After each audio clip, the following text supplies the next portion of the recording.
시청자 여러분 안녕하십니까? 대박플러스의 권혜인입니다. 저희 대박플러스에선 매일 저녁 7시부터 1시간 동안 국내 최고의 주식 전문가들이 명예를 걸고 소개하는 관심 종목과 기법 강의를 만나보실 수 있습니다. 오늘도 국내 최고의 주식 전문가 두 분 모셨습니다. 하창봉 임명균 전문가님, 안녕하세요. 안녕하십니까? 안녕하세요. 네. 이 두 분 모시고 오늘 첫 순서로 오늘 마감 시황 살펴봅니다. 24일 코스피가 하락세를 연출했습니다. 국제 유가 하락에 따른 글로벌 증시 약세로 오늘 코스피가 전일 대비 9.15포인트 내린 1985.97로 결국 2000선을 넘지 못했는데요. 4월 기준금리 인상 시사도 코스피에 찬물을 부었고 20일째 매도세를 지속 중인 기관도 지수를 끌어내렸습니다. 장 마감 직전 외국인의 순매수는 지수 반등을 이끌기에는 역부족이었습니다. 업종별로도 대부분이 하락했습니다. 철강금속과 증권, 운수장비, 기계 등이 1%대의 하락세를 보였고 화학은 1.29%, 전기가스업은 0.44% 상승했습니다. 코스닥 시장 역시 전일 대비 3.13포인트 내린 686.26의 거래를 마쳤습니다. 외국인과 기관이 지수를 끌어내렸는데요. 시총 상위 종목도 대부분 하락했습니다. CJ-ENM이 3.39%로 가장 큰 폭으로 떨어진 가운데 카카오는 0.38%, 컴투스는 1.37% 오른 채 거래를 마쳤습니다. 자, 이렇게 해서 오늘 시장 간단하게 살펴봤습니다. 저희 대박플러스에선 8명의 전문가들의 관심 종목을 매일 수익률 경쟁을 하고 있는데요. 과연 오늘은 어떤 전문가의 종목이 가장 높은 수익을 기록했을지 화면으로 만나보시죠. 먼저 3위입니다. 한준호 전문가의 LS 산전이 7.5% 기록했습니다. 계속해서 2위는 한용희 전문가의 디오가 8.6% 기록했고요. 마지막으로 1위 역시 한용희 전문가가 차지했습니다. 태용이 9.3% 기록했습니다. 종목 수익률 베스트 3까지 살펴봤습니다. 8명 전문가의 대박 종목 매일 대박플러스에서 확인하시길 바랍니다. 자, 계속해서 오늘 출연한 2명의 전문가와 함께 오늘 시장에 대해서 이야기해봐야겠죠? 먼저 하창봉 전문가님, 코스피가 유가 하락과 기관의 매도세에 지금 1980선까지 밀려난 모습인데요. 오늘 시장에 대해서 어떻게 보시나요? 근데 사실 뭐 오늘 장만 놓고 보면 저는 큰 생각은 안 하죠. 왜냐하면 지난 5일 동안에 코스피도 한 1990선에서 계속적인 행보를 좀 보였던 장이고요. 그런 타이밍에 사실 미국 증시도 이렇다 할 모멘텀이 조금 약한 상황입니다. 이번 주 같은 경우는 뭐 미국이나 유럽 같은 경우는 금요일이 부활절 연휴로 휴장을 하기 때문에 전체적으로 뭐 작은 유가의 변동이라든지 그리고 일부 연준 의원들의 4월 근 인상설 사실 말도 안 되는 이야기죠. 왜 그러냐면 어차피 시장에 대한 핑계죠. FOMC 회의에서 올해 4차례에서 2차례로 낮추자고 했기 때문에 또 어제 말씀했던 그 일부 연준 의원들은 약간 투표권이 없는 약간의 매파적인 위원들도 좀 있었습니다. 하지만 시장은 사실 그러한 부분을 조금 싫어하죠. 금리 인상에 대한 부담감을 갖고 있다 보니까. 그런데 뭐 오늘 금리 인상 때문에 대한 경계감이라든지 국제 유가 하락 때문에 장이 내렸다기보다는 오늘 또 전체적으로 보면 외국인은 소폭 매수를 했습니다. 하지만 기관의 연일 매도 자체가 장을 좀 누르고 있죠. 오늘 조금 강했던 종목이 삼성전자죠. 삼성전자 사실 강해도 우리한테 별로 좋을 거 없습니다. 오늘도 보니까 삼성전자 같은 128만 원대, 삼성전자의 시가총액 영향력이 대략 20% 육박하니까 삼성전자 강세는 코스피가 많이 빠지는 것 정도를 막아주는 수준이죠. 그 정도만 좀 보시면 좋을 것 같고요. 전체적으로 시가총액 상위 종목 중에서도 오늘 보면 아모레퍼스픽이나 LG화학, LG 생활건강 같은 화장품 화학주를 제외하고 나면은 대부분 좀 내렸는데 내용을 좀 봤더니 역시나 그 화학 섹터나 화장품 쪽 올랐던 것은 실적에 대한 기대감이 될 것 같습니다. 그래서 그러한 섹터가 다른 섹터보다는 굉장히 좀 고호적이고요. 오늘 기관들이 가장 많이 판 섹터가 많이 내려간 섹터인데 뭐 철강주라든지 유통주, 음식료 다 보면 포스코 같은 경우도 주가는 좀 올랐습니다만은 실제적으로 실적에 대한 기대치는 조금 낮죠. 그 상태에서 오늘 장이 좀 조정을 보이면서 어떻게 보면 그러한 좀 재미없는 장이 좀 연출됐다 그렇게 보는 것이고 오늘 좀 관심이 갔던 종목은 역시 LG 생활건강이 되겠죠. 사실 화장품주가 고생을 많이 했습니다. 오늘 LG 생활건강이 종가 기준으로 한 95만 원대 올라왔는데요. 실적이죠. 사실 뭐 LG 생활건강은 싼 주식은 아닙니다. 왜 그러냐면 작년도 영업이익이 대략적으로 6,800억 정도 나왔으니까 지금 시가총액이 15조죠. 단순하게 계산하면 PER 30배가 나옵니다. 코스맥스는 40배죠. 하지만 이 화장품주가 갖고 있는 어느 정도의 밸류에이션에 대한 플러스 알파 요인이 있기 때문에 뭐 LG 생활건강을 보고 지금 비싸다 싸다를 논할 수 있는 건 아닌 것 같고 2, 3주 정도 남아있는 프리 어닝 시즌을 앞두고 역시나 화장품주라든지 화학주 쪽으로 매수가 좀 들어오기 때문에 약간은 작년보다는 못할 가능성이 좀 많습니다. 화장품주의 그 상승 랠리가. 하지만 여전히 이 LG 생활건강이나 아모레프스픽 같은 종목들은 관심이 필요하다. 그렇게 볼 수 있겠습니다. 네, 계속해서 임명균 전문가님, 코스닥 지수는 지금 나흘 연속 하락하고 있는데요. 또 코스닥에 대한 이야기도 한번 들어보겠습니다. 네. 코스닥 같은 경우는 사실 코스피하고는 사실 상대적으로 좀 다릅니다. 물론 코스피가 2000선에서 저항을 받았다. 코스닥도 700선에서 저항을 받았다. 이런 기술적인 좀 지표들은 비슷한 관점에서 접근할 수 있지만 실제 종목들이나 업종들의 움직임은 코스피하고는 사실 많이 다릅니다. 그게 왜냐하면 코스피 같은 경우는 삼성전자 대장주도 있지만 뭐 IT 업종, 화학 업종, 건설, 뭐 조선 여러 가지 업종이 있고 그 업종군 안에서 대표주들이 동반으로 비슷하게 움직이죠. 선물지수와 함께 뭐 프로그램에 대한 영향력도 분명히 있을 것이고요. 근데 최근 코스닥 지수를 보면 사실 좀 답답해하시는 투자자분들이 많을 것 같아요. 코스닥도 700선에서 저항을 받고 조정을 이어가고 있는 상황인데 사실 주도주가 없습니다. 코스닥 같은 경우는, 작년 같은 경우에는, 제약화학주를 중심으로 해서 주도 업종이 있었지만, 최근에는 AM, OLED, 아무래도 장비 업종들도 사실 주가가 좀 동반으로 주춤한 상태인데, 오히려 개별 이슈가 있는 종목들, 하나 보자면 엔터주를 하나 설명을 드리자면, 엔터의 대장은 뭐 SM이나 YG 엔터죠. 여러분들이 잘 아실 것 같지만 그 종목들의 주가는 사실 요즘 움직임이 없습니다. 코스닥 지수가 오른다고 하더라도 코스피 대형주들처럼 코스닥 지수에 민감하게 움직이는 게 아닌데 오히려 개별 이슈가 있는 종목들, 태양의 후예를 필두로 한 뉴, 태양의 후예는 오늘도 이제 방송을 하죠. 뉴 같은 종목 혹은 프로듀스 101 때문에 위한 뭐 판타지오라든가 엔터주를 떠나서 이제 일반 종목들을 보자고 하더라도 최근 M&A 이슈가 있는 종목들, 뭐 심 엔터테인먼트, 영백 CM 이렇게 개별 호재들이 있는 종목들이 이제 단기간에 급등을 하고 오히려 시장 전체 분위기와 종목들이 연동되지 않는. 그러니까 쉽게 말씀드리면 지금 종목들 대응하기가 쉽지 않은 장이다. 코스닥 시장이 그만큼 좋지 않다. 이런 말씀을 좀 드리고 싶어요. 코스피하고 마찬가지로 외국인의 이제 순매수가 좀 3월 들어서 유입이 되면서 어느 정도 좀 좋은 움직임들은 나왔습니다. 지난 2월에 이제 급락이었죠. 급락 부분도 거의 다 메꾼 상태고요. 하지만 코스닥 지수를 이렇게 좀 펴놓고 보시면요. 작년 8월 이후로는 700선, 695선 이상을 넘지를 못했어요. 그렇기 때문에 코스닥 지수는 단기간에 좀 조정이 아니더라도 상승은 좀 제한적일 것이다. 이런 관점에서 코스닥 지수보다는 개별 종목들 이슈, 개별 이슈에 집중해서 종목들을 선정하고 관심 종목군 구성하는 것이 좋을 것으로 판단이 됩니다. 네, 두 전문가와 함께 코스피와 코스닥 오늘 시장에 대해서 이야기해봤습니다. 계속해서 오늘의 첫 번째 기법 강의 어떤 분이 준비하고 계신지 화면으로 만나보시죠. 오늘의 첫 번째 기법 강의는 성공 투자의 정도를 걷는 차티스트 하창봉 전문가입니다.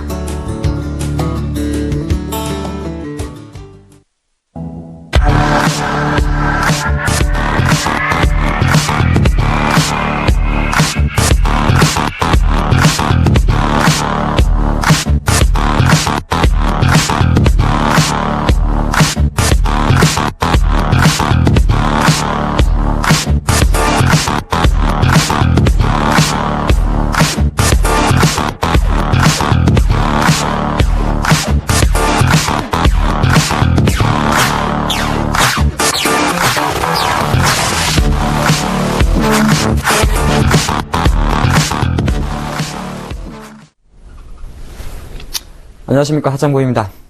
저는 오늘 두 번째 시간이죠. 저의 이 배경사진이 솔직히 좀 마음에 안 듭니다. 제가 이렇게 좀 샤프하게 생긴 건 맞는데 이렇게 조금 너무 세게 나온 것 같아요. 근데 오늘 저는 그 강의 컨셉이 아시겠지만은 시장의 힘을 읽는 그 스토리로 전개가 됩니다.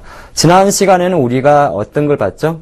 매매 주체는 과연 누가 있는지 좀 살펴봤습니다. 오늘 같은 경우는 과연 그들의 정책, 약간 오늘 주제하고 제 프로필 사진하고는 조금 맞는 것 같아요. 과연 개인, 우리가 막연해서 생각하는 개인, 조금 편하게 표현할 때 개미 투자가, 또는 우리가 조금 늘 저 친구들은 뭔가 좀 있어 생각하는 외국인, 과연 그것이 다 알 수는 없겠죠. 저도 개인이잖아요.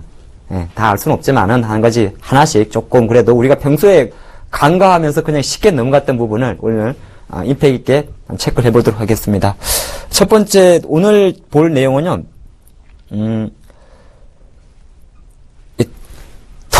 크게 보면 세 가지가 있죠. 네, 뭐, 많이 아신 내용인데, 개인, 뭐, 외국인 기관인데, 개인이 좀, 하나의 개인이 아니에요. 자, 하나씩 보도록 하죠.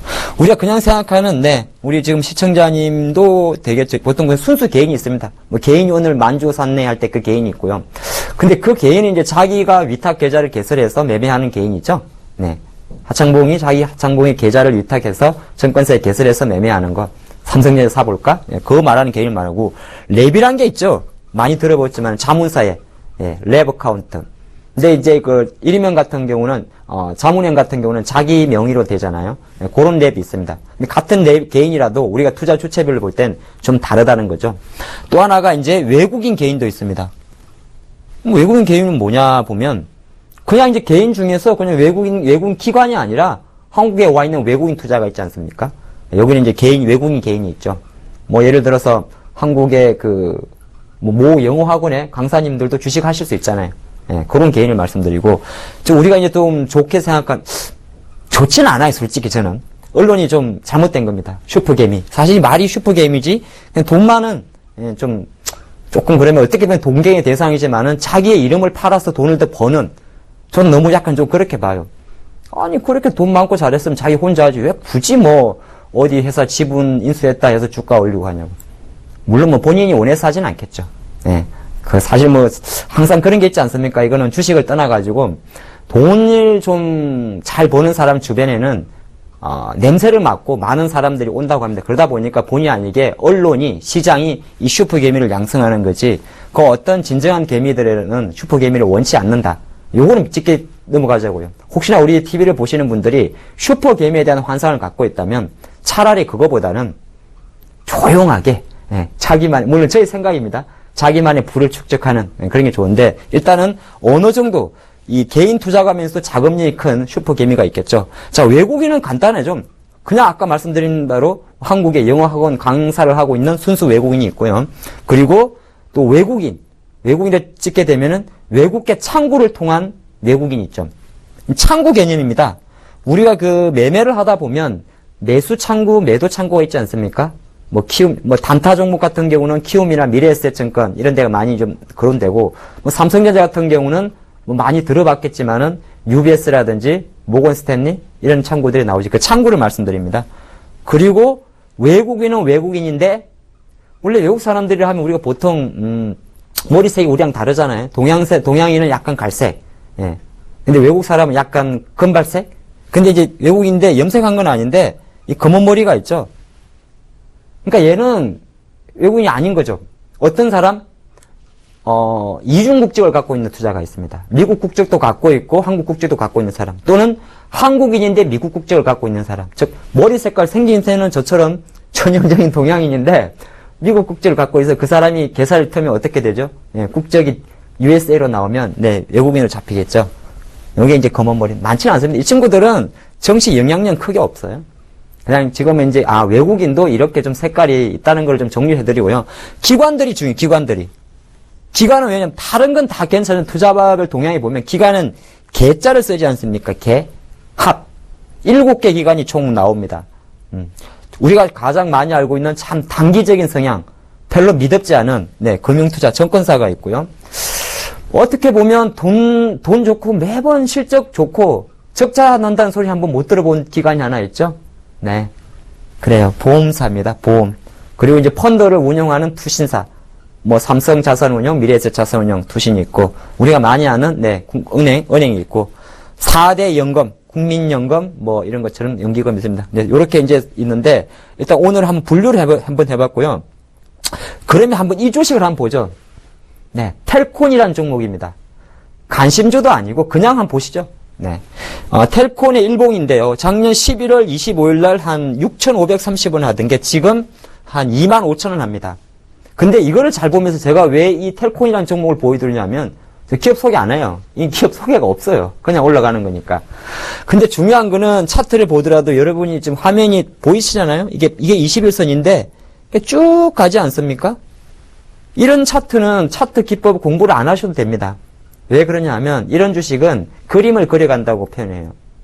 오늘 여러분들이 평소 들어보지 못한 이야기를 해드리는데, 이거는 우리가 조금, 쉽게 말해서 세력주입니다, 세력주. 네. 자기가 이렇게 차트를 그려가요. 그러면 왜 이렇게, 이 생각도 한번 안 해보셨습니까, 여러분? 차트 공부 백날 하죠? 예? 근데 이상하게 자기가 사면 안 맞아요. 왜 그러냐면, 종목마다 그리는 그림 화가에, 저는 그림 그린다 말할 때 되게 편하게 말씀드릴게요. 화가의 붓터치가 다릅니다. 텔콘이란 기업은 왜 이런 차트가 나오는지는 제가 두 번째 보여드리는 화면 하나면 다 설명이 돼요. 보시죠. 이 텔콘의 매매 동향인데요. 아무도 없어요. 개인하고 외국인만 집계가 됩니다. 근데 이걸로 보면 도대체 여러분들은 알 수가 없어요. 저도 마찬가지예요. 이게 이제 개인들 최근 2주 동안의 매매 동향이고요. 이쪽이 외국인입니다. 숫자를 보실 필요까지는 없습니다. 근데 눈에 제일 보이는 게 뭐냐 하면 샀다 팔았다 샀다 팔았다 샀다 팔았다 하고 있죠. 근데 개인 사면 외국인 팔고 외국인 사면 개인 팔고 있죠. 그건 뭐죠 이게? 이게 우리가 생각하는 슈퍼개미인가요? 아니면 그냥 외국계 창구인가요? 외국인 투자가인가요? 이거는 제가 판단할 때는 어차피 얘나 같은 색깔이라는 겁니다. 머리 색깔이. 예. 검은 머리. 의미가 없다는 거죠. 그래서 우리가 생각하는 외국인이라고 지정되는 것도 아까 말씀드린 마찬가지로 이런 초개별주, 조금 전에 살펴봤던 대로 초개별주에서는 전혀 의미가 없다. 보통 이런 개별주들은 개인이 올리는데 슈퍼개미까지는 좀 그렇고 일단 뭐 어느 정도 주가를 핸들링하는 나중에 이거 종목 안 봐도 뻔하죠. 네.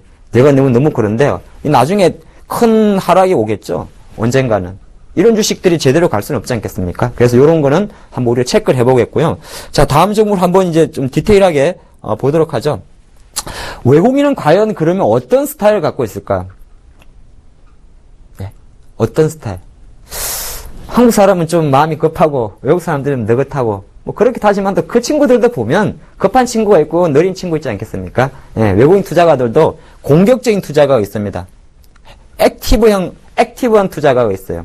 대표적인 게 최근에 많이 언론에서 거론됐던 헤지펀드들. 조지 소로스가 중국의 위안화에 공격을 했죠. 상당히 그런 헤지펀드들은 상당히 공격적입니다. 헤지펀드 많이 들어보셨죠? 네, 우리나라 아직 헤지펀드법이 많이 완화가 많이 규제가 있어가지고 이 정도로 타이트하게 못하는데 뭐 선진 금융시장 같은 경우는 틀이 됩니다. 그런 친구들은 되게 액티브한 친구들이에요. 어떤 종목에 만약에 액티브한 자금이 들어왔다, 장 급등합니다. 지금 장이 그래요, 여러분. 모르셨죠? 지금 2월 이후에 코스피 150포인트 올렸는데 외국인 엄청 샀지 않습니까? 이 외국인 누군지 아세요, 여러분들? 얘네들 다 유럽계입니다. 거의 다가. 중동계 조금 있는데요. 유럽 애들이, 이런 말씀 편하게 해야 돼요. 유럽 애가 아니고, 유럽 사람들이 성격이 온화하느냐? 아닙니다. 축구 보셨죠?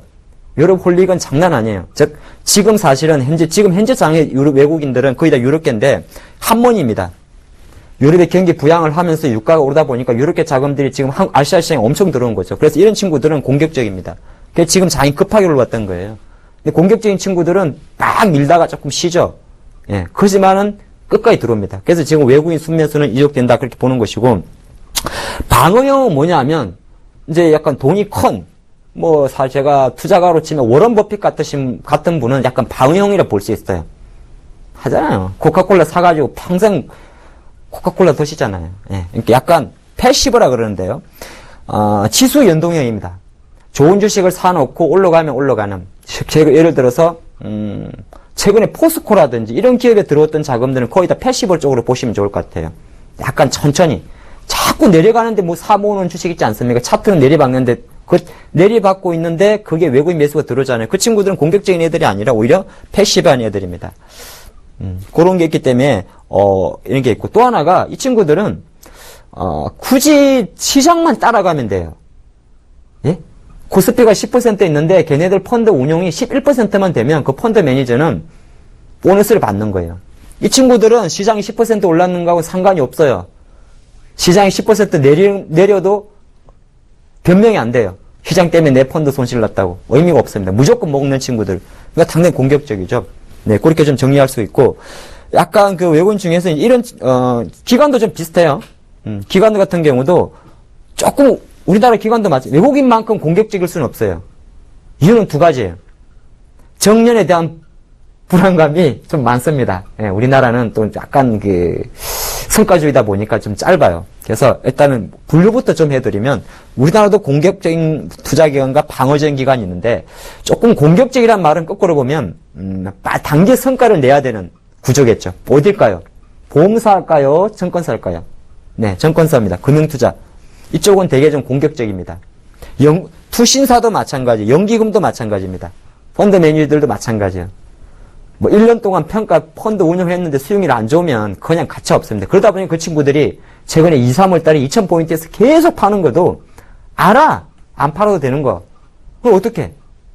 그냥 일단 수익 챙겨 놓자 이거죠. 네, 그런 친구들이 좀 있고, 보험이라든지, 은행, 이런 친구들, 국가 지자체, 우체국, 이런 친구들은 되게 자금 자체가 여유롭습니다. 여유롭고. 그래서 우리가 기관 투자자별 동향을 보더라도, 정권사라든지 투신에서 만약에 매수가 쫙 들어오면 주식이 빨리 올라가요. 대신, 그러니까 같은 기관 매수가 들어왔다고 방심하고 있으면 안 된다는 거죠. 기관 매수가 들어오는데 보험, 은행 이런 쪽에서 들어오게 되면 빨리 안 오릅니다. 그거를 또 기억하시면 좀 좋을 것 같고요. 한 가지 재미난 거 하나만 보죠. 이게 뭐냐 하면 이게 이제 보수적인 사람과 공격적인 사람이 약간 중간에 다 있는 건데요. 지금 최근들 기관들은 그렇게 주식을 팔고 있죠. 하나 딱 사고 있습니다. 몰빵하고 있어요. 그게 뭐냐 하면 코덱스 레버리지예요. ETF라 그러죠. 종합주가지수와 거의 동행합니다. 이게 무슨 말이냐면 명피를 해야 돼요. 삼성전자, 현대차 다 팔아먹고 LG사랑강 다 팔아먹고 나중에 지수 다 올라버리면 어떻게? 지수 10% 올랐는데 자기 펀드 5%밖에 안 돼. 당연히 인사고과에서 부신한 매니저 아닙니까? 네, 그래서 지수를 추정하기 위해서 공격적이든 보수적이든 첫 번째로 편입하고 매매하는 게 바로 코덱스 레버리지입니다. 네, 그래서 코덱스 레버리지에 만약에 기관들이 들어온다고 장이 급등할 것이야 이런 생각보다는 어차피 이거는 종합주가지수를 벤치마킹 하기 위한 그들의 안전 마진이다. 그렇게 보시면 좋을 것 같아요. 가끔 ETF 투자하시는 분들 있죠. 예, ETF 투자하시는 분 있는데 일단은 변동성도 좀 작지만은 약간은 종합주가지수를 보시면서 본인의 투자 성향을 좀 그리시는 분들은 ETF 투자도 저는 좀 좋다. 예, 그런 말씀 좀 드리는데 ETF로 수익을 내기는 생각보다 쉽지 않다. 수익을 내기 위해서는 딱 단서가 하나 있어요. 투자 기간만 조금 길게 가져가시면 됩니다. 예, 이것이 오늘 요 정도 좀 살펴보겠고요. 그래서 보면 정권사 보세요. 지금 이게 한 달간의 흐름인데 얘네들 주식 우리 다 팔았잖아요. 네? 다 팔고 전부 다 이것만 사고 있었던 거예요. 정권사 애들. 화장품주 팔어 다 팔았어. 근데 뭐에만 샀네. 일단 지수를 맞춰놓자 이거죠. 왜? 외국 애들이 너무 빨리 오서 쳐올리니까 장을. 네. 그래서 그래서 올라간 거다. 그렇게만 좀 보시면 좋을 것 같아요. 시장에 대한 해석도 조금 될 것 같습니다. 그래서 오늘은 제가 보니까 말씀 많이 드리고 싶은데 매일 나와야 될 것 같아요. 시간이 조금 짧죠? 한 가지 기억할 거면 오늘 강의 포인트는 이게 될 것 같습니다. 일단은 근본이랑까지는 좀 심한 표현인데 우리가 생각하는 투자가 중에서 개인, 외국인, 기관이라는 것들이 다 그들마다 좀 작은 차이가 있다는 걸 좀 기억하시고 제가 바라는 거는 이렇게는 적어놨습니다. 더 이상 우리는 항상 당하는 억울한 개미 아닙니다. 네. 너무 큰 슈퍼 개미 아니더라도 천천히 하시다 보면 어느 정도 좋은 부의 축적을 가질 수 있다. 그렇게 보는 것이고 조금 경계해야 될 투자 기관은 사실 외국인보다는 기관입니다. 그래서 기관 매수가 들어오더라도 그들의 성격은 딱 두 가지입니다. 좀 공격적인 기관이 있고 조금 느린 기관이 있습니다. 그러면 어떤 현상이 그것만 기억하시면 될 것 같아요. 내가 갖고 있는 종목에 기관 매수가 팍 들어와요. 근데 주가가 빨리 움직여요. 그러면 잽싸게 어디를 보셔야 된다고요? 그게 증권사인지 보험사인지. 증권사면 좀 빨리 좀 팍팍팍 들어오는구나. 또 근데 주가가 내려가는데 기관이 팍 빨았어요. 들어왔던 친구가. 그러면 그때부터 본인만의 차트 분석 다시 하지 마시고 수급으로 들어간 종목이라면 수급으로 푸셔야 됩니다. 이렇게 하면서 오늘 강의 전체적인 건 조금 요 정도에서 하고요. 종목을 한번 보도록 하죠. 제가 지난주 관심 종목을 말씀드렸던 종목이 비아트론이에요.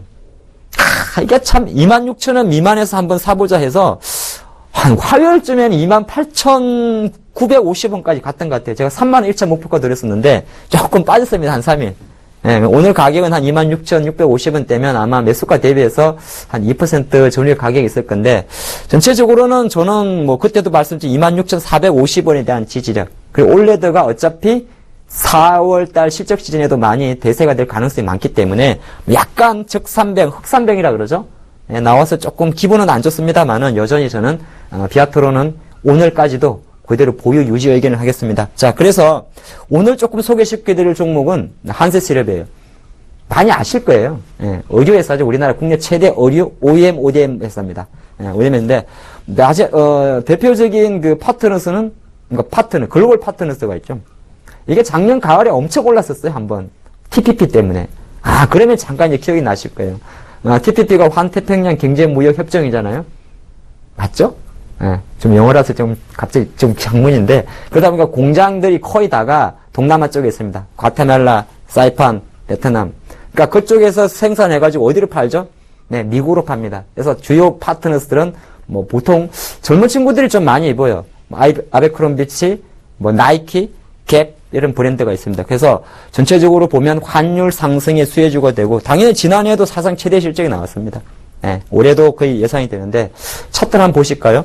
차트는 별로, 한세시럽은 거래량이 그리 많은 주식은 아닙니다. 네, 근데 이건 차트 좀 길게 잡았는데요. 그냥 여러분들께는 전체적인 폴로만 좀 말씀드리려고 차트 일부를 길게 잡았어요. 이 화면이 물게 끼면 안 보이시잖아요. 최근 1년간의 흐름인데 대략 55,000원 정도에서 이렇게 쭉 행보를 하고 있습니다. 한번 내려가게 됐었고요. 지금 약간 허리 라인에 있어요. 다시. 근데 요번에 제가 또 친절하게도, 네, 저는 되게 친절한 사람입니다. 확대를 해왔습니다. 네, 확대를 해왔죠. 그래서 확대를 해보니까, 잠깐 산을 만들었다가 지금 약간 57,000원대 오늘 종가에 다시 좀 올려놨습니다. 그래서 투자 의견은 일단 내일 아침 57,000원 이하에서 일단 접근하시면 좋을 것 같고요. 거래량이 그리 많지 않은 단점이 조금 있기 때문에 급하실 건 없을 것 같습니다. 저는 조금 수익률 보전 차원에서 이 종목 목표가를 조금 낮게 잡았어요. 제가 62,000원 정도를 보고 있는데 제가 잽싸게 또 계산기를 돌려봤더니 두 자릿수 조금 모자라는 수익률 같아요. 일단 그 정도 62,000원을 보면서 안전마진이 조금 되는 종목이기 때문에 굳이 손절 나갈 가능성은 거의 없다고 봅니다. 99%. 네, 그래서 일단 상승의 속도는 실적 시즌을 보기 때문에 4월 정도 안에 좋은 수익이 날 것 같다. 그래서 조금 안정적인 측면에서 이 한세시럽을 좀 관심 있게 보시면 상당히 또 조금 주말에 4월 4일부터 여의도 벚꽃놀이 하죠. 예, 주말에 나들이 하실 때 좋은 또 추억이 되지 않나 그렇게 보면서 오늘의 저의 강의는 여기까지만 하겠습니다. 감사합니다.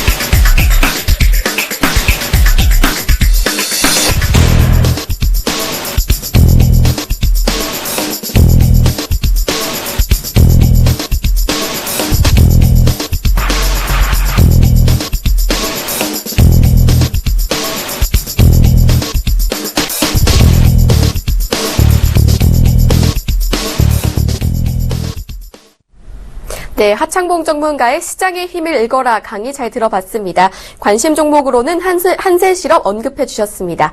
계속해서 두 번째 강의 이어갑니다.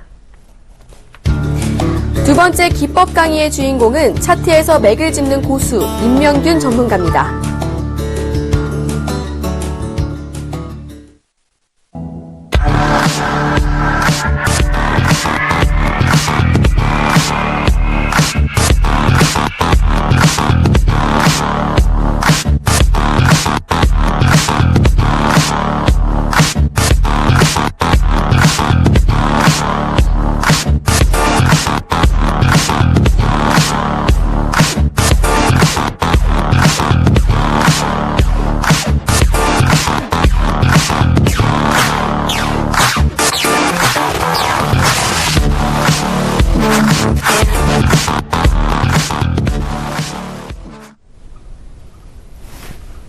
네, 안녕하세요. 임명균입니다.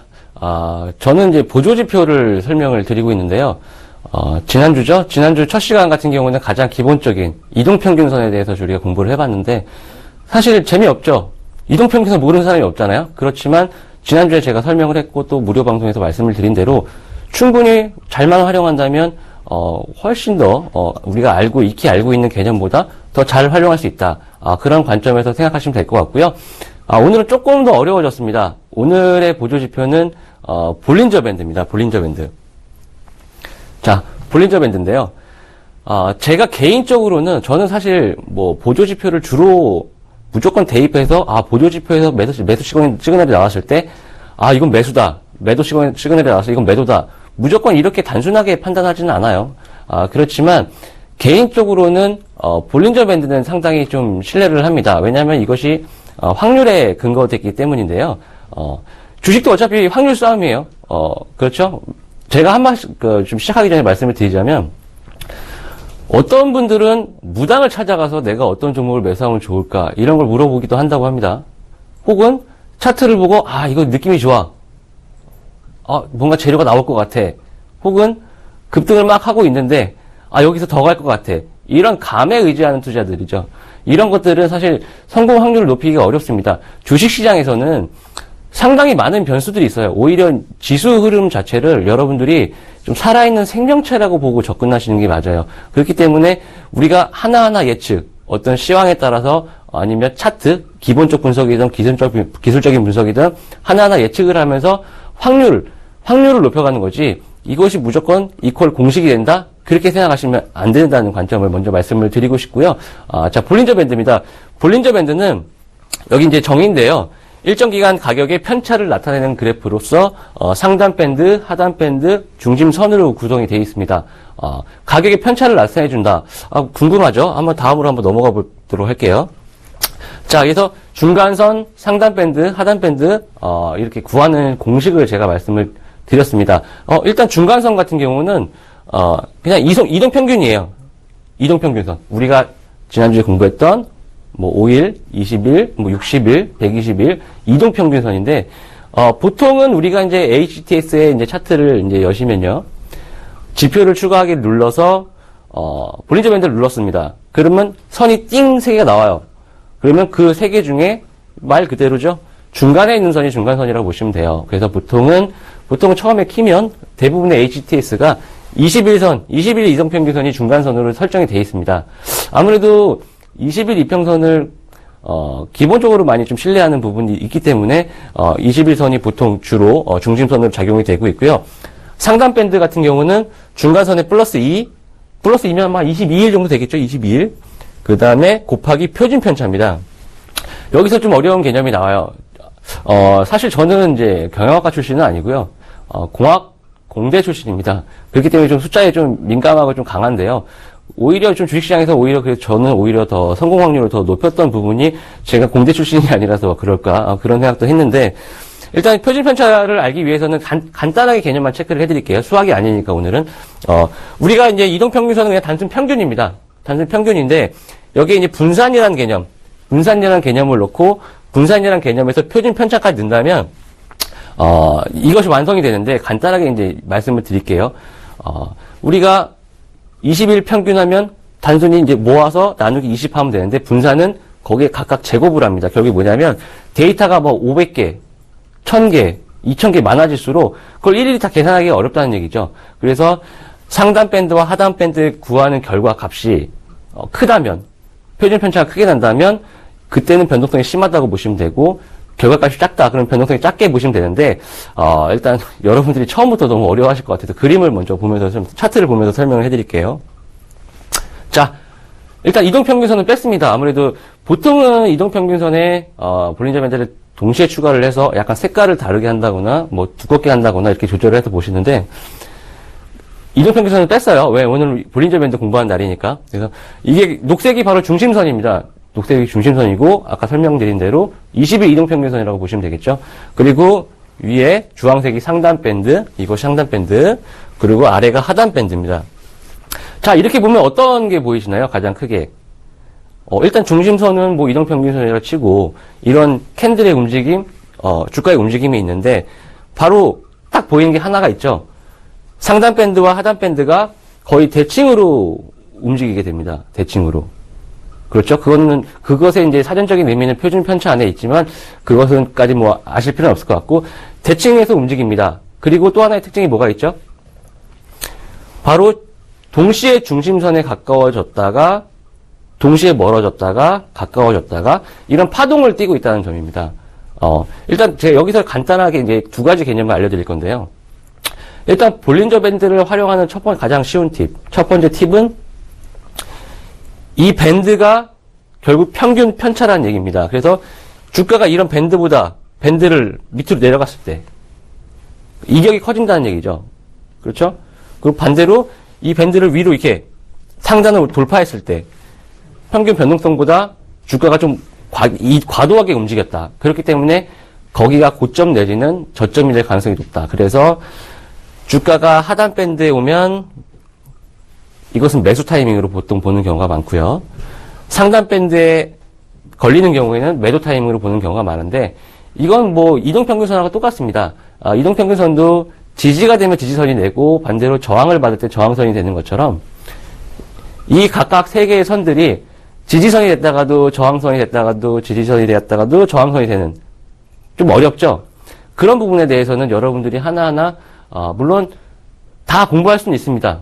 공부할 수는 있지만 여러분들이 돈도 버셔야 되고 자녀들도 뭐 키워야 되고 혹시 연애도 해야 되고 뭐 여러 가지 개인적인 일들이 많은데 그런 것들을 어떻게 하나하나 다 하실 수 있겠어요. 그래서 오히려 그럴 때는 저희 같은 전문가들을 활용해서 그런 투자 조언을 얻으신다면 그것이 좀 현명한 투자가가 아닐까 이런 생각을 합니다. 그래서 일단 이것들이 지지선이나 저항선으로 작용한다는 가장 기본을 말씀을 드렸고 두 번째 같은 경우는 바로 이 폭입니다. 이것은 주가의 변동성이 커지면 확대되고요. 주가가 이렇게 쭉 횡보하죠. 이 경우 같은 경우는 좀 횡보하죠. 그러니까 볼린저 밴드가 어떻게 되나요? 이게 좁아집니다. 그만큼 편차가 적어진다는 얘기예요. 자, 여기서는 여기서 중요한 개념이 나오는데, 주가는 이렇게 횡보하면서 에너지를 모읍니다. 보통 기간 조정이라고 하는데, 기간 조정 이후 시세는 강하게 나는 경우가 많아요. 그럼 여기 같은 경우도 볼린저 밴드가 가장 좁혀졌다가 이제 주가가 움직이기 시작하면서 확 넓어지기 시작하죠. 물론 앞으로의 차트는 우리가 계속 보면서 봐야겠지만 이런 개념, 이때 볼린저 밴드가 좁아졌다가 넓어지는 시점, 그것이 혹시 하방향이라면 우리가 매도 타이밍, 그러니까 하방향이라면 하방향성이 좀 강하게 나타날 수 있다. 반대로 이것이 상승 방향이다. 그러면 상승 방향이 강하게 나타날 수 있다. 그렇기 때문에 볼린저 밴드가 좁아졌다가 확대될 때 그것이 상승 방향이라면 우리가 거기서 꼭 이런 하단 밴드에 걸리지 않았어도 이게 매수 자리에 걸리지 않았어도 오히려 공격적인 매수 타이밍이 될 수도 있다. 그러니까 활용할 수 있는 방법은 상당히 여러 가지예요. 그렇죠? 그래서 하나하나 제가 간단한 기본부터 말씀을 드리는 거예요. 예, 다음 그림 한번 볼게요. 뭐야 좀 샬라샬라 나옵니다. 그러니까 이것들이 이제 수학적인 개념이에요. 이런 수학적인 개념들을 제가 오늘 잠깐 설명하려다가 대신에 한 가지만 말씀을 드릴게요. 저 같은 경우는 좀 데이터를 가공해서 보는 편이에요. ACTX에 볼린저 밴드 추가하기 클릭해서 그것만 보는 게 아니고 그 안에서 볼린저 밴드를 조금 더 제가 원하는 데이터로 가공을 해서 선을 다듬어. 그러니까 목수 같은 일입니다. 원목을 다듬어서 가구를 만드는 것처럼 저도 제 임의대로 좀 다듬는 과정을 거치는데요. 그런 내용들이 여기 나오는 것입니다. 그래서 이거는 그냥 제 자랑은 아니고요. 조금 더 확률을 높이기 위해서 이런 것들을 하고 있다라는 거, 좀 말씀드리려고 제가 좀 담아왔고요. 이거 현대차입니다. 삼성전자를 가지고 하려다가 일단 그래도 삼성전자보다는 조금 더 변동성이 있는, 현대차를 제가, 이게 기본적으로 21 볼린저 밴드입니다. 녹색이 중심선, 상단 밴드, 하단 밴드가 있는데, 자, 여러분이 보이는 대로 그대로입니다. 자, 이런 고점들에서는 주가가 밀리는 경우죠. 그러면 이 상단 밴드는 저항선으로 작용이 된다는 점이에요. 그래서 내가 주식을 갖고 있어. 매수하고 있는데 막 올라가요.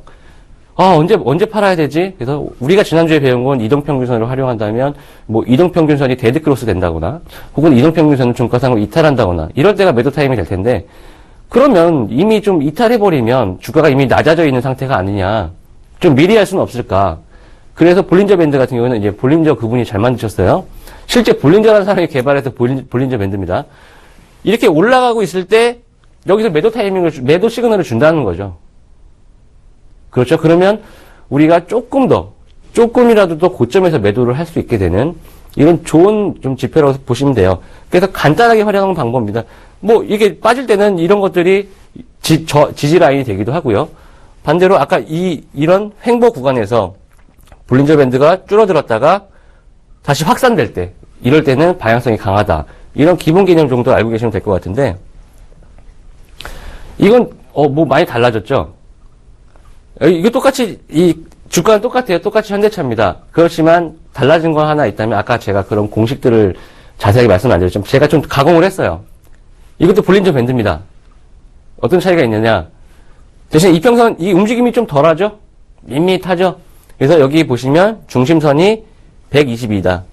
121이라는 건 뭐예요? 122평선을 가지고 중심선을 만들었고 이걸 토대로 상단 밴드와 하단 밴드를 만든 거예요.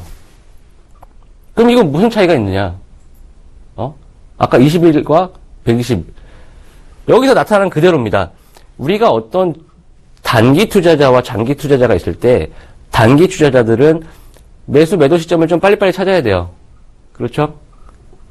그게 몇 퍼센트라고 정하게 되지는 않지만, 좀 단기에 좀 수익을 내고, 단기에 매수를 해야 되고, 단기에 매도를 해야 되기 때문에. 근데 반대로 나는 중기 투자자야. 볼린저 밴드를 배워서 나도 활용해 보려고 켰는데, 위에도 자주 너무 걸려. 아래도 너무 걸리고. 그럼 그때마다 팔고, 그때마다 사야 돼? 그럴 여력이 없잖아요? 그러면 난 중기 투자자라면, 똑같이 볼린저 밴드를 활용을 하시되, 기간을 늘리는 겁니다. 말 그대로 신뢰도를 높이는 거죠. 그렇기 때문에 주가는 뭐예요? 이런 상단 밴드, 밑에 하단 밴드. 그렇게 자주 닿지 않아요. 그렇죠? 훨씬 내가 한 최소 6개월 혹은 1년 이렇게 좀 중장기 위주로 투자하시는 분들이라면 이런 볼린저 밴드를 조금 늘려서 이렇게 좀 늘려서 매매 시그널이 자주 나오지 않게 그렇게 변형을 해서 가공을 해서 활용을 하신다면 본인한테 훨씬 적합한 좀 매매 기법, 보조지표의 활용법이 아닐까 생각을 합니다. 그럼 다음을 한번 볼게요. 이건 좀 요란하죠? 이거는 중심선이 5입니다. 말 그대로 5일 이평선, 5일선을 가지고 이렇게 만들었는데 너무 요란하죠? 그렇죠? 매매 신호도 너무 작고 그렇기 때문에 오히려 여러분들이 가공을 할 때 20일에서 늘리는 것은 좋지만 줄이는 것은 좀 자중해라. 줄이는 것은 좋지 않다. 이런 말씀을 드리고 싶어서 제가 한번 보여드렸습니다. 자, 지난주 제가 이제 관심 종목으로 언급드렸던 종목들을 잠깐 리뷰를 할 건데 일단 첫 번째 G스마트 글로벌입니다. 스마트 글라스 모멘텀을 가지고 있는 종목인데 제가 차트에 볼린저 밴드를 좀 입혀왔어요. 입혀왔는데 얘는 중심선에서 이런 지지력들을 보여주고 있죠. 그리고 또 아까 배운 거 하나. 이게 폭이 줄어들고 있어요. 볼린저 밴드가. 그렇다면 뭐예요? 곧 강한 방향성을 잡을 확률이 높다. 그런데 실적도 좋고 모멘텀도 있고 여러 가지 측면에서 상방향이 될 가능성이 오히려 제가 지금 볼린저 밴드를 보니까 지난주보다 더 차트가 좋아 보이네요. 혹시 G스마트 글로벌을 보유하거나 혹시 매수할 계획이 있으신 분들은 목표가 중기적으로 한 4만 원 정도를 잡고 지금 가격대 한 29,000원대 29,000원대에서 매수에 담아봐도 좋겠다. 지난주와 같습니다. 여전히 좋게 본다. 추세, 차트 여전히 유효하다. 모멘텀 유효하다. 이렇게 말씀을 드리고 싶고요. 지난번에 같이 지금 G스마트 글로벌은 중기 관점에서 추세를 보고 언급을 드렸다면 벽상 같은 경우는 지난주에 골든 크로스를 보고 단기에 좀 접근을 해보자 이런 전략이었는데 지난주에 추천드린 데가 여기입니다. 그렇죠? 그리고 주가가 꽤 올랐어요. 올라서 저도 참 기분이 좋은데 벽상 같은 경우는 단기 관점에서 제가 목표가를 한 9,500원 정도를 정해드렸는데 지금 볼린저 밴드를 넣고 보니까 얘는 볼린저 밴드 상단을 지금 뚫었어요. 상단을 뚫었어. 그만큼 반등 지금 상승의 흐름이 좋다. 기세가 강하다 이렇게 볼 수 있기 때문에 목표가인 9,500원까지 홀딩을 한번 해보시면 좋을 것 같고요. 오늘 가져 나온 종목은 I 컴포넌트입니다. 일단 I 컴포넌트는 이 필름 제조 업체인데요. 필름? 사진 찍는 필름? 그 필름이 아닙니다. 핸드폰이나 노트북에 이제 액정에 입히는 필름이라고 간단하게 생각하시면 될 것 같은데, 우리가 이제 필름 붙이자를 사서 핸드폰을 사면, 비슷한 관점에서 보시면 돼요. 근데, 작년 같은 경우, 작년부터 이제 퀀텀답 TV가 UHD TV죠. OLED TV하고 다른 개념인데, 퀀텀더 TV에 얘네의 필름이 부착돼서 납품이 되면서 실적이 작년부터 사실 많이 좋아졌어요. 엄청나게 좋아졌어요. 그래서 작년부터 제가 갑자기 관심을 가지게 된 종목이고요. 여기 보시면 플렉서블 OLED 채택이라고 되어 있는데, 플렉서블이 뭡니까? 플렉서블. 요즘 많이 들어보셨죠? 플렉서블이 뭐예요? 휘는 거예요. 우리가 핸드폰을 보는데 요즘에 이제 딱딱하잖아요? 이제는 앞으로는 핸드폰이 이게 휘어요. 이렇게도 받고, 이렇게도 받고. 그럼 이게 휘면 액정 깨지는 거 아니냐? 그럼 휘는 액정이 있어야 되는 거 아니냐? 그러면 어떤 것이 필요할까? 바로 아이 컴포넌트의 하이 베리어 필름이 액정 대신 들어가는 거예요. 필름이 들어가는 거예요. 그러면 휠 수 있죠. 그러면 이런 플렉서블 OLED가 만들어질 때, 향후 대세가 될 때 얘네의 필름 수요는 엄청나게 증가될 것이다. 그렇기 때문에 이런 올해 실적 같은 경우도 매출액으로 나왔는데 최한 80%에서 100% 이상 작년보다 올해가 증가될 것으로 전망을 하고 있으니까 여러분들이 정말 관심을 가져봐도 좋을 것 같아요. 저도 개인적으로 좋아하는 종목이고요. 그래서 아이 컴포넌트도 똑같이 오늘 배운 지표죠. 볼린저 밴드 지표를 넣었는데 중기 관점에서 보고 있기 때문에 아까 말씀드린 대로 121선 볼린저 밴드를 넣었습니다. 여기 보시면 특이점이 있는데 상단을 뚫고 올라가면 이게 매도 타이밍이 아니냐. 근데 반대로 볼 수 있어요. 아까 말씀드렸죠. 저항선을 뚫으면 거기는 지지선이 됩니다. 여기 같은 경우도 요번 상단선을 뚫었어요. 상단을 뚫고 오히려 이 상단 밴드가 지금 어떻게 되나요? 주가를 받쳐주고 있죠. 주가가 밀리면 상단 밴드에서 지지세가 들어오고 밀리면 매수세가 들어오고 그렇기 때문에 지금의 상승 추세도 강하고 상단 밴드가 지금 지지선으로 작용이 되면서 지금 아이 컴포넌트는 차트만 보면 너무 많이 오른가 이런 생각을 하실 수도 있겠지만 오히려 지금이 가장 좋은 매수 타이밍이 될 수 있다. 저는 이렇게 좀 감히 말씀을 드리고 싶습니다. 그래서 매수는 내일 시가에서 담아보아도 좋을 것 같고요. 목표가는 약 한 25,000원 정도. 물론 한 20% 수익권인데 25,000원보다 중기로 보면 3, 4만 원까지 저는 보고 있지만 그래도 일단 여러분들에게 확정 수익을 드리고 싶은 마음에 25,000원 정도를 좀 잡고 가시면 좋을 것 같고 손절가는 좀 짧게 19,000원 정했는데 결국 이 상단 밴드 이탈하면 단계 좀 팔고 보자 이런 관점입니다. 그래서 이 정도로 좀 관심을 가지고 매매를 하면 좋은 결과가 있을 것으로 판단을 하고 있습니다.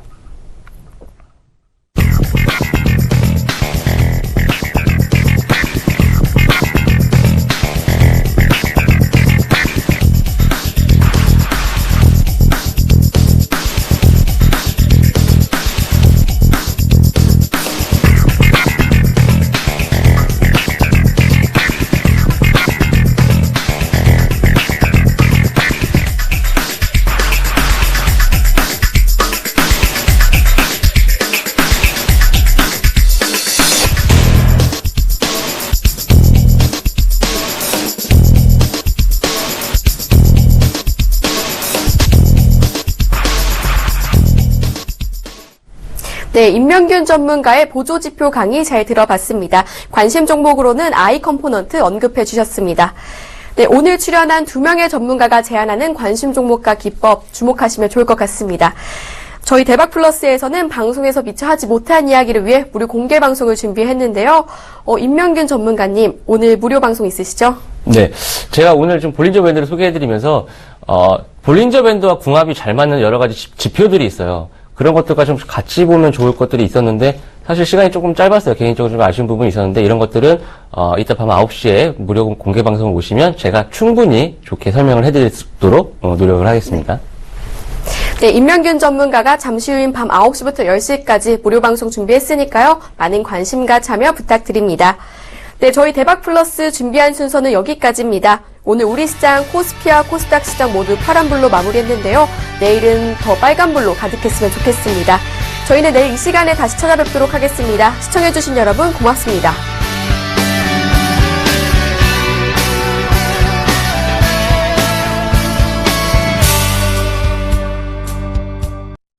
본 방송에서 제공하는 투자 정보는 투자 판단에 대한 조언입니다.